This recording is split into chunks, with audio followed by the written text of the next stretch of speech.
함께 일어나셔서 67장 찬송을 부르시겠습니다.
다 함께 참회의 기도를 드리겠습니다.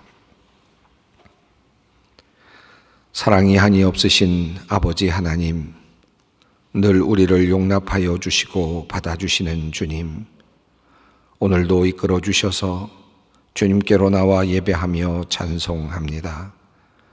세상의 소리가 그치고 인간의 언어가 사라지고 하나님을 향한 노래와 언어가 울려 퍼지는 이 예배의 자리, 우리의 입으로 주님을 찬양하게 하시며 영으로 기도하게 하시니 감사합니다. 찬송을 부를 때마다 감격스럽고 주님께 기도할 때마다 감사하지만 오늘도 우리를 돌아볼 때면 부끄럽고 죄송하기 그지 없습니다. 하나님, 짧은 한 주간을 보내면서도 우리는 온전함을 지킬 수 없었습니다. 알면서 또는 모르는 중에 때로는 어쩔 수 없는 상황이라는 핑계로 때로는 주의를 게을리하여서 이런저런 많은 죄를 범하고 말았습니다. 하나님, 우리를 용서하여 주시옵소서. 우리의 더러워진 손을 씻어 주시옵소서. 우리의 흐려진 눈을 고쳐 주시옵소서. 우리가 잘못 걸었던 길을 주님 다시 밟지 않게 하시고 그 길에서 묻은 더러운 흔적들을 주님의 보혈로 씻어 주시옵소서. 주님께서 내려주신 성령의 뜻을 거슬러 살았던 우리의 죄를 용서하여 주시옵소서. 성령의 열매를 귀하게 여기지 아니하고 자기 마음대로 욕망껏 살아온 우리를 불쌍히 여겨 주시옵소서. 신앙생활을 오래 해왔지만 성령을 알지 못하고 세상적인 생각과 욕심으로 성령님을 구하지 않으며 살아온 우리를 또한 용서하여 주시옵소서. 이기적인 생각으로 하나님의 일을 가로막고 세속적인 생각으로 주님의 뜻을 실천하지 못하고 살아온 우리를 용서하여 주시옵소서. 지금은 하나님과 나만이 아는 죄를 생각하며 묵묵히 참회의 기도를 드립니다. 여호와는 긍휼이 많으시고 은혜로우시며 노하기를 더디하시고 인자하심이 풍부하시도다. 아버지가 자식을 긍휼히 여김같이 여호와께서는 자기를 경외하는 자를 긍휼히 여기시나니 이는 그가 우리의 체질을 아시며 우리가 단지 먼지뿐임을 기억하심이로다. 그러므로 주 예수 그리스도 안에 있는 자에게 결코 정죄함이 없느니라. 아멘.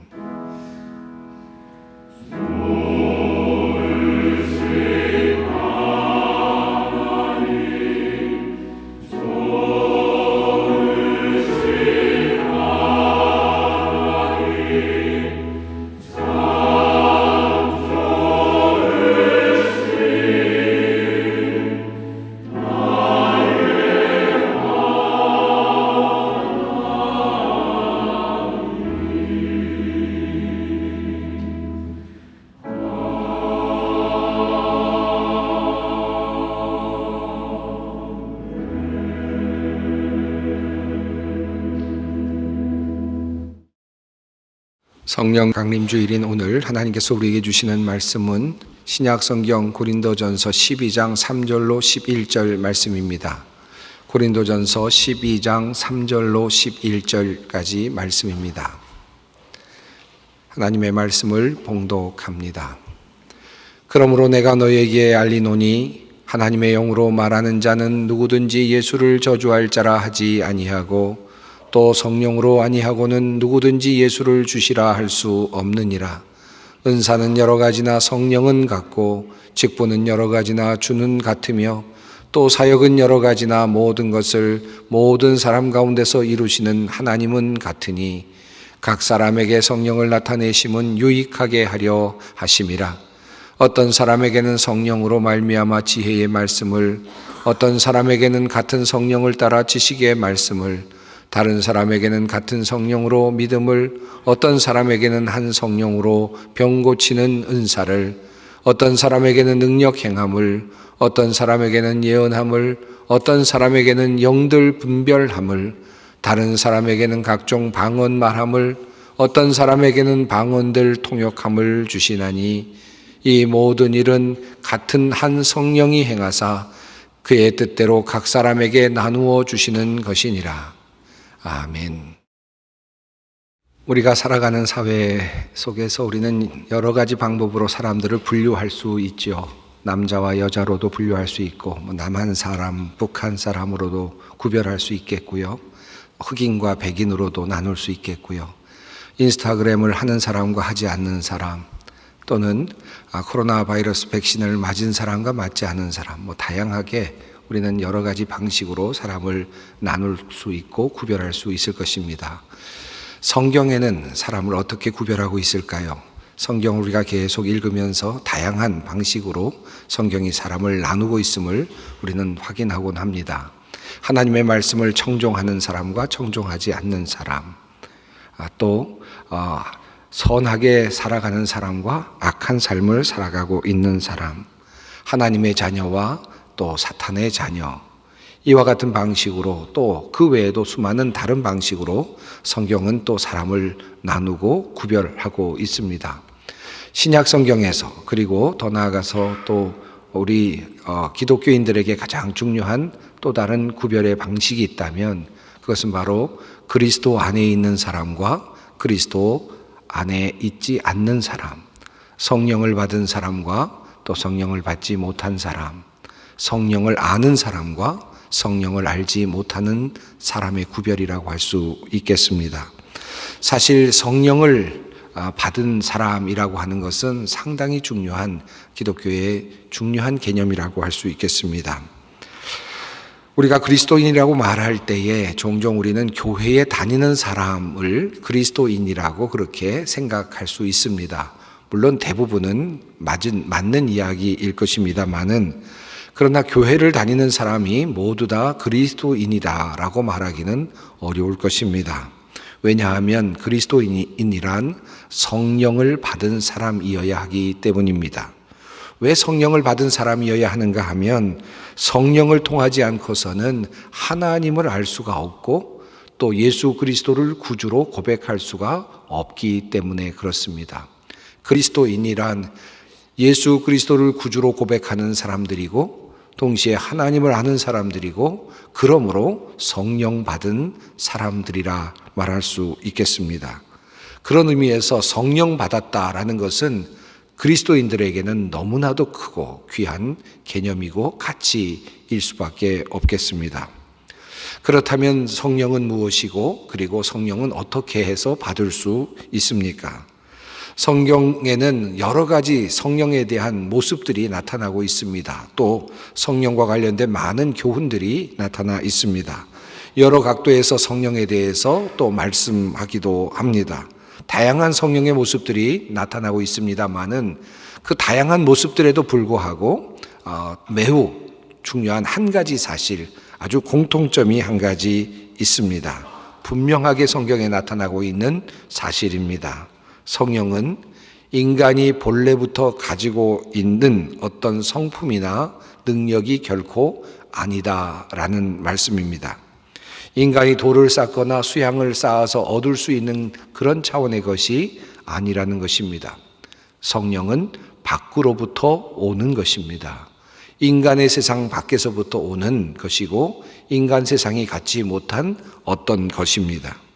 우리의 어떤 능력에 숨겨진 부분이나 또 감추어졌던 부분을 잘 개발해서 우리가 찾아낼 수 있는 차원의 어떤 것이 아니라고 하는 사실입니다. 성령님은 하나님의 것이요 동시에 하나님 자신이기도 합니다. 우리의 것이 아니기에 우리는 받아야만 누릴 수 있는 것이 바로 성령님입니다. 두 가지 차원이 있을 수 있겠죠. 우리가 받을 때 우리는 성령을 얻을 수 있고 또 우리가 구해서 성령을 받을 수 있을 것입니다. 그러므로 예수님께서는 제자들을 위해서 보혜사 성령님을 먼저 하나님께 구해 주셨습니다. 요한복음 14장 말씀입니다.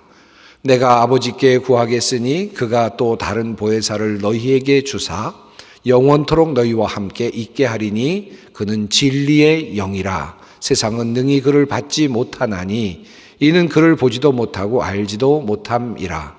그러나 너희는 그를 아나니 그는 너희와 함께 거하심이요 또 너희 속에 계시겠음이라. 세상이 알지 못하는 성령, 세상이 알지 못하는 또 도저히 가지고 있지 않는 성령, 그러나 너희에게는 있을 것이다. 너희는 그를 알게 될 것이다 라는 말씀입니다.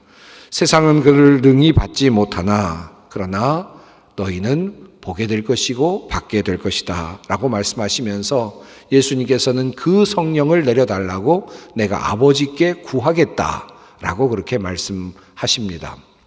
예수님께서 이 땅에 오셔서 공생애를 보내시면 중에 제자들을 위하여 그리고 오고 오는 모든 세상의 사람들을 위하여 하나님께 보혜사 성령을 보내어 달라고 간구하셨다라고 하는 말씀입니다. 예수 그리스도의 간구에 의해서 예수님의 간청에 의해서 하나님께서 우리에게 보혜사 성령을 보내어 주셨다라는 의미이기도 합니다. 또한 주님께서는 모든 제자들에게 또 오고 오는 모든 세대의 사람들에게 너희가 성령을 구해야 한다고 성령을 찾아야 한다고 그렇게 가르쳐 주셨습니다. 누가복음 11장 말씀입니다. 구하는 이마다 받을 것이요 찾는 이는 찾아낼 것이요 두드리는 이에게는 열릴 것이니라. 너희가 악할지라도 좋은 것을 자식에게 줄 줄 알거든 하물며 너희 하늘 아버지께서 구하는 자에게 성령을 주시지 않겠느냐 하시니라. 우리 주님께서는 분명히 말씀하시기를 너희가 성령을 구하면 반드시 받게 될 것이다 라는 말씀을 하신 것입니다. 구하라고 말씀하셨고 찾으라고 말씀하셨습니다. 하나님께서 왜 주시지 않겠느냐라고까지 주님은 말씀하셨습니다. 그리고 예수님께서는 하늘로 올라가시기 전에 제자들에게 예루살렘을 떠나가지 말고 내게서 들은 바 하늘 아버지께서 약속하신 것을 기다리라고 말씀하시면서 너희는 성령으로 세례를 받으리라 말씀하여 주셨습니다. 한마디로 말씀드린다면 예수님께서는 우리를 위하여 성령을 간구해 주셨고 또 우리들에게는 성령을 받으라고 그리고 성령을 구하라고 가르쳐 주셨으며 또 제자들에게는 성령의 임재하심을 성령 세례를 이미 예언하여 주셨습니다. 이렇게 함으로써 우리가 성령을 받을 수 있음을 예수님께서는 우리들에게 알려주신 것입니다. 사실 이 내용을 우리가 읽어보면 또 우리가 배워가다 보면 성령 받는다는 것이 사실은 얼마나 쉬운 일인가 하는 것을 알게 됩니다. 성령을 받는다는 것은 그다지 어려운 일이 아닌 것처럼 보이죠. 그럼에도 불구하고 성령 강림주일과 같은 오늘 우리들은 모일 때마다 나름의 부담감을 가질 때가 참 많습니다. 성령 강림이라는 말씀을 들으면서도 과연 나는 성령 받았는가? 라고 하는 그런 의문이 들 때가 많이 있기 때문이죠. 아마 여기에 모여 있는 우리 모든 성도님들 또 온라인으로 예배를 드리는 여러분들에게도 한번 묻는다면 아마 대답하기 좀 어려운 분이 있을지도 모르겠습니다. 한번 여러분 마음속으로 한번 대답해 보십시다. 나는 과연 성령 받았는가? 여러분 확신하고 계십니까? 여러분이 확신한다면 어떤 근거로 그렇습니까? 여러분이 받지 않았다고 생각한다면 무슨 근거로 그렇게 받지 않았다고 생각을 하십니까? 성도님들 중에 많은 분들이 자신은 성령을 받지 못했다라고 그렇게 생각하고 또 힘들어하는 신앙생활을 힘들어하는 분들을 종종 봅니다. 왜냐하면 사도행전이 전하는 첫 번째 성령 강림의 모습이 너무나도 강력하고 놀라운 기적과 사건으로 그렇게 이어져 가고 있기 때문이죠. 그러한 사도행전 2장을 보면서 사람들은 나는 아직 그와 같은 기적을 경험하지 못했지라는 생각을 하면서 나는 성령 받지 못했다라는 그런 생각을 한다는 말씀입니다. 사도행전 2장을 보면 갑자기 세찬 바람이 부는 듯한 소리가 나더니 그 방 안을 가득 메웠다고 그렇게 성경은 증언합니다. 또 불길 같은 것이 솟아 올라오면서 혀들이 갈라지듯이 그렇게 불길들이 갈라지면서 나타났고 그리고 사람들의 머리 위에 앉았다고 그렇게 표현이 되어 있습니다. 그리고 나서 각 나라의 방언으로 사람들이 말하기를 시작하였고 베드로와 같은 제자는 담대하게 나아가서 예루살렘에서 예수 그리스도의 주되심을 선포하기 시작했습니다. 사람들은 자신의 소유를 팔아서 모든 사람들에게 나누어 주기 시작했고 매일같이 날마다 성전에 모여서 기도하기를 시작했고 찬양하는 일이 일어나기 시작했습니다. 참으로 놀라운 변화였습니다. 야, 이 정도가 되니까 성령 임재라고 할 수 있겠구나 라고 그렇게 생각을 하는 것이죠. 참으로 놀라운 일들이 일어났음을 사도행전은 우리들에게 사실을 보여주고 있습니다. 그러다 보니 이런 성경 말씀을 읽어 내려가면서 대부분의 사람들은 성령 받는다는 것이 얼마나 힘들고 어려운 일인가라는 생각을 하는 듯 합니다. 그래서 성령 받는 것이란 영적으로 매우 성숙하고 대단한 사람들이나 하는 것이라고 생각하는 경향이 있습니다. 그리고 나 같은 사람은 아직 성령 받으려면 멀었다라고 그렇게 이해하는 경향들이 있습니다. 같은 맥락에서 정반대의 경우가 또 나타나는 경우가 있습니다. 소위 성령을 받았다라고 하는 사람들이 자신이 받은 성령을 자랑하는 경우입니다. 그들은 성령 충만을 받으면 모든 것이 해결된다고 말합니다. 가정 문제도 해결된다고 말하고 사업도 그리고 모든 직장의 문제도 그리고 모든 개인적인 문제도 건강의 문제도 모두 성령 받으면 다 해결되는 것처럼 그렇게 이야기를 합니다. 모든 삶의 문제가 하나같이 다 성령과 관련되어 있는 것으로 성령 받으면 모든 문제가 한꺼번에 다 완전히 해결되는 것처럼 그렇게 이야기를 합니다. 그래서 우리와 같은 평범한 사람들은 그저 신앙생활을 하다가 조금 지쳐서 흔들거리거나 또는 비틀거리게 되면 그런 사람들이 달려와서 성령 충만 받지 않아서 그런다라고 그렇게 이야기하면서 더욱더 성령 받기 위해서 노력하라고 그렇게 이야기할 때마다 의기소침해지고 힘이 빠질 때가 종종 있습니다. 결국 평범한 그리스도인들은 내가 정말 성령을 받지 못했다라고 하는 죄책감과 열등감으로 살아갈 때가 많이 있습니다. 사실 이런 성령에 관하여 강조하는 설교를 들을 때마다 또는 성령 강림주일과 같은 그런 시간을 보낼 때마다 또는 특별히 성령 충만에 대한 강한 도전이 있을 때마다 사람의 마음은 흔들리곤 합니다. 하지만 사실 이러한 관점은 성령에 대한 하나의 일부의 관점이거나 하나의 관점일 수는 있지만 성령에 대한 보편적인 그러한 관점은 아닙니다. 그리고 공통의 관점도 사실은 아닙니다. 그리고 모든 성도들에게 해당되는 관점도 사실은 아닙니다. 오늘은 여러분과 함께 그 이야기를 함께 나누고자 합니다. 하나님께서는 그야말로 특별한 때에 특별하신 방법으로 특별한 사람들을 통하여 놀라운 기적을 보여주시기도 하고 성령의 뜨거운 역사를 경험케 해주시기도 합니다. 성령의 은사와 같은 것들을 경험할 수 있게 해주시기도 하고 놀라운 기적을 통해서 사람들을 놀랍게 하기도 하고 이런 역사를 이루어 가시기도 합니다. 그러나 사실 성령께서 정작 하시는 일이 무엇인가?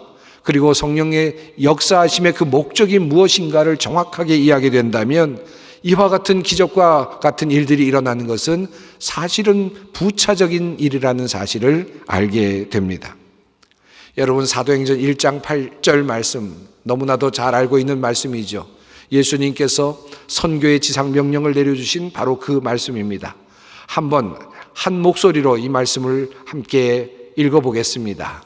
오직 성령이 너희에게 임하시면 너희가 권능을 받고 예루살렘과 온 유대와 사마리아와 땅끝까지 이르러 내 증인이 되리라 하시니라. 이 말씀을 읽을 때마다 우리의 가슴은 사실은 떨리죠. 그리고 벅찬 감격을 느낄 때가 있습니다. 주님께서 나를 가라고 하시는구나, 선교의 현장으로 나를 보내시는구나 하는 그런 두렵고 떨리는 마음이 사실 있습니다. 그런데 우리가 이 말씀을 읽을 때마다 항상 먼저 우리 눈에 들어오는 말씀이 있고 또 그 말씀이 우리를 사실 굉장히 우리의 생각을 굉장히 지배하는 경우가 있습니다. 바로 그 말씀은 이 말씀입니다. 너희가 권능을 받고 라는 말씀입니다. 마치 성령을 받으면 권능을 받아야만 마땅하고 권능을 받지 못하면 기적을 경험하지 못하면 성령을 받지 못한 것과 같은 그런 느낌을 줄 수 있는 오해할 수 있는 그런 말씀이 바로 너희가 권능을 받고 라는 말씀입니다. 그러나 사실 이 본문 말씀을 깊이 생각하고 그리고 문법적으로 그 말씀의 의미를 그리고 앞부분과 뒷부분을 맞추어서 생각해 본다면 정작 주님께서 하신 말씀은 이러한 말씀입니다. 내 증인이 되리라 라는 말씀이 도리어 핵심이라는 사실을 알게 됩니다. 이 말씀을 줄이면 이렇게 말할 수 있죠. 오직 성령이 너희에게 임하시면 너희가 내 증인이 되리라. 이것이 본래 주님의 말씀입니다. 성령께서 임하시면 어떤 일이 일어나는가? 권능이 일어난다라는 말씀이 아니라 그것은 일단 접어두고 성령께서 임하시면 너희 모두가 다 증인이 될 것이다 라는 말씀이 정작 주님께서 하신 말씀이라는 뜻입니다. 권능을 받고 그리고 예루살렘과 온 유대와 사마리아와 땅끝까지 이르러 라는 이 말씀은 괄호로 묶을 수 있는 말씀이죠. 그리고 방법과 범위 등을 말하는 부사구적인 의미가 있습니다. 여러분, 이 말씀이 생각나십니까? 예수님께서 하신 이 말씀 말입니다. 보혜사 아버지 곧 아버지께서 내 이름으로 보내실 성령, 그가 너희에게 모든 것을 가르치고 내가 너희에게 말한 모든 것을 생각나게 하시리라.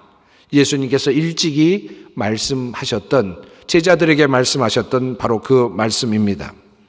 보혜사 성령께서 임재하시면 어떤 일이 일어나는가? 예수님께서 제자들에게 말씀하여 주셨습니다. 그것은 바로 내가 했던 일, 예수 그리스도께서 하셨던 일을 기억나게 하실 것이고 그것의 참된 의미를 깨닫게 해주실 것이다 라는 말씀이었습니다. 보혜사 성령님의 임재는 그가 기적적으로 임하시든 바람처럼 임하시든 불꽃처럼 임하시든 방언으로 임하시든 병고침으로 임하시든 예수 그리스도께서 누구이신지를 알게 해주시고 그분의 말씀을 다시 기억하게 해주시고 그 말씀을 믿게 해주신다.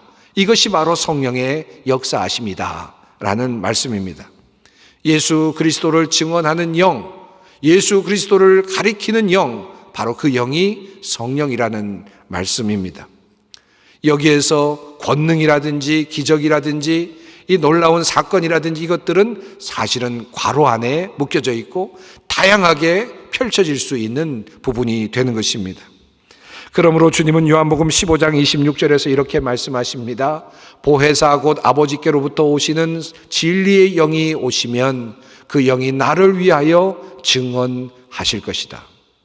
예수 그리스도를 증언하는 영이 바로 성령이라는 말씀입니다. 너희가 성령을 받으면 모두 다 내 증인이 되리라 라는 말씀과 연결되는 말씀이기도 합니다.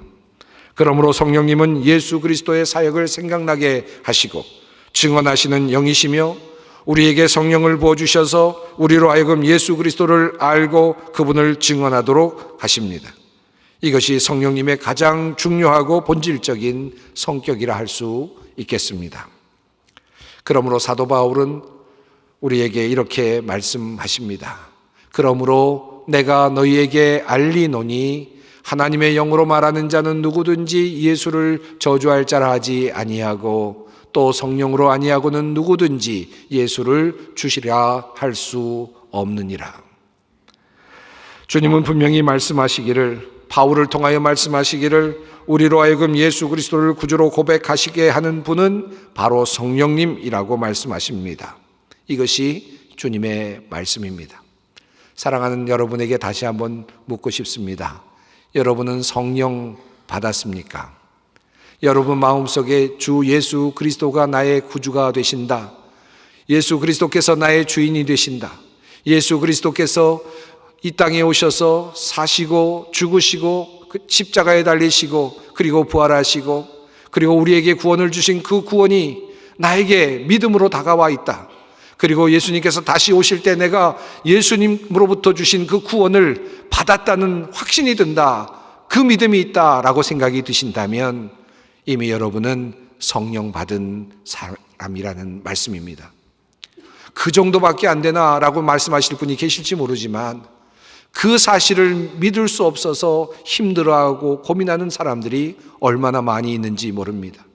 예수께서 그리스도이시고 예수님께서 우리의 구주가 되신다는 사실을 믿지 못하는 사람들이, 믿을 수 없어 하는 사람들이 얼마나 많이 있는지 모릅니다.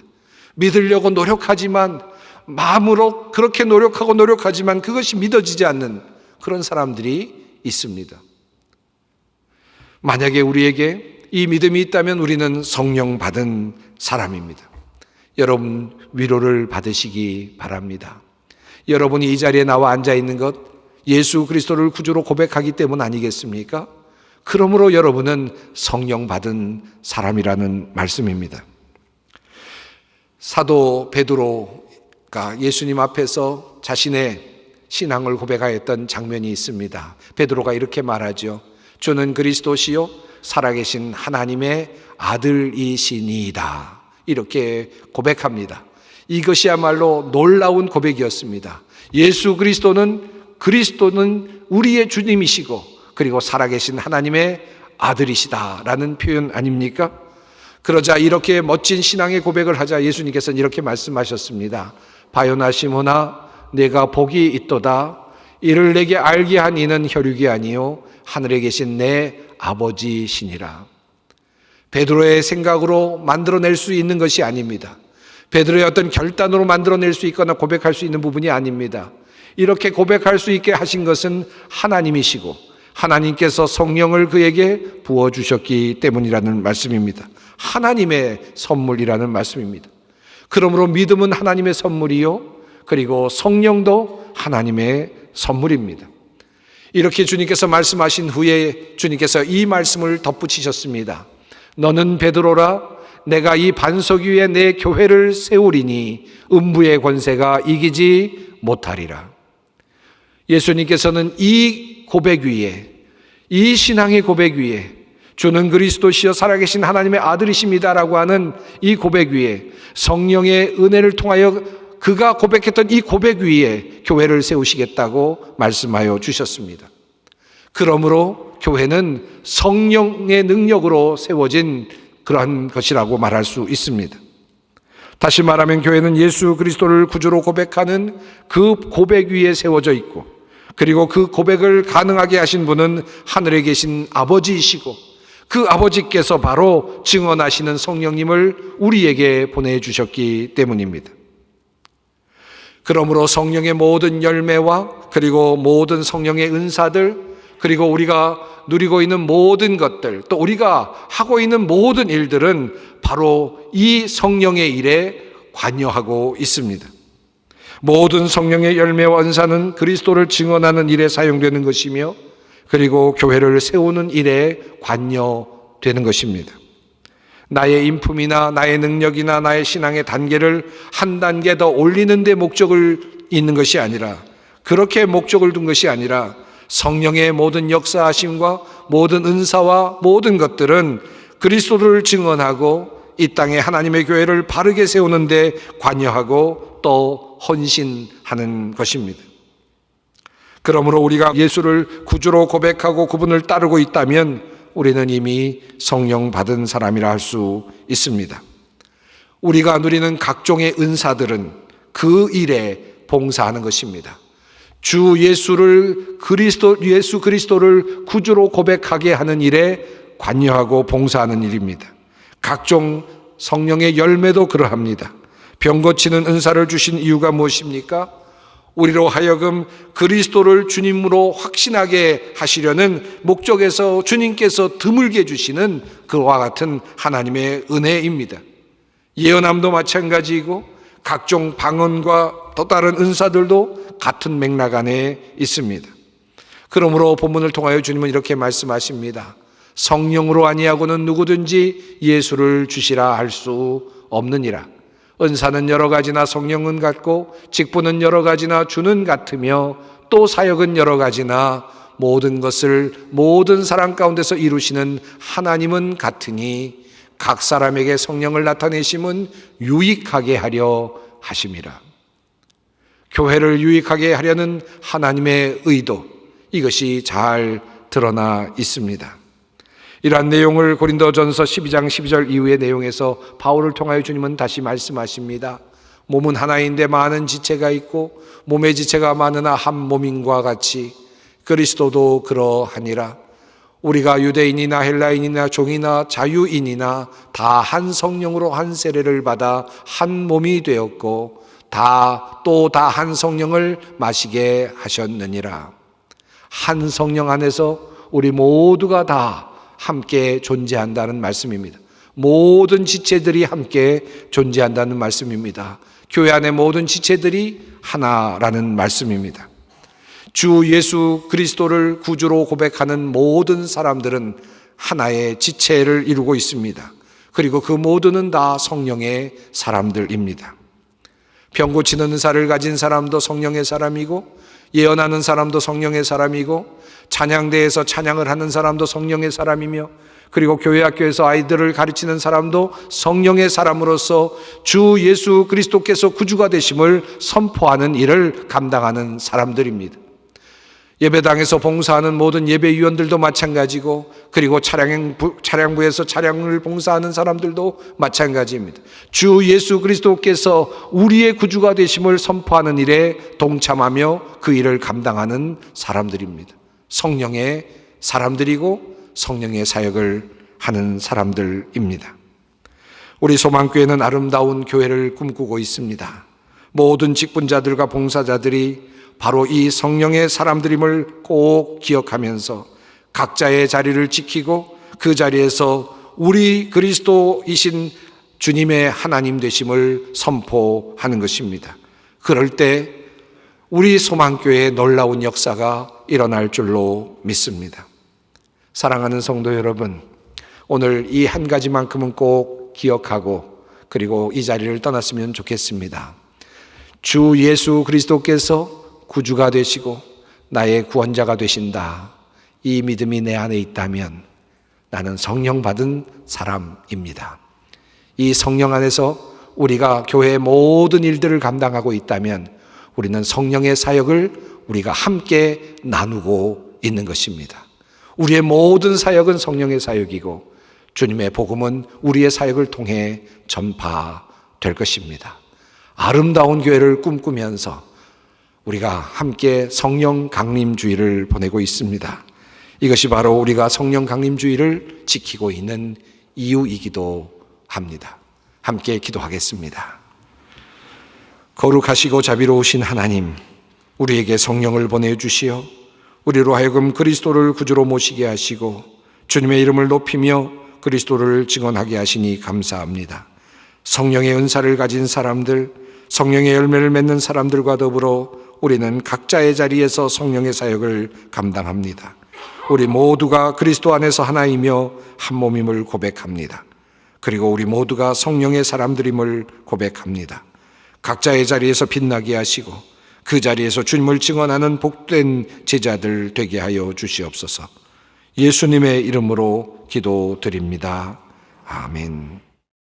다 함께 찬송가 185장 1절과 마지막 절을 부르도록 하겠습니다.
우리 주 예수 그리스도의 은혜와 하나님의 사랑하심과 성령님의 교통하심이 성령 강림주의를 맞이하여 그리스도를 구주로 증언하는 일에 헌신하기를 결단하는 주님의 모든 백성들 위해, 소망의 성도들 위해, 이 나라와 역사와 민족 위에 항상 함께 하시기를 축원하옵나이다. 아멘.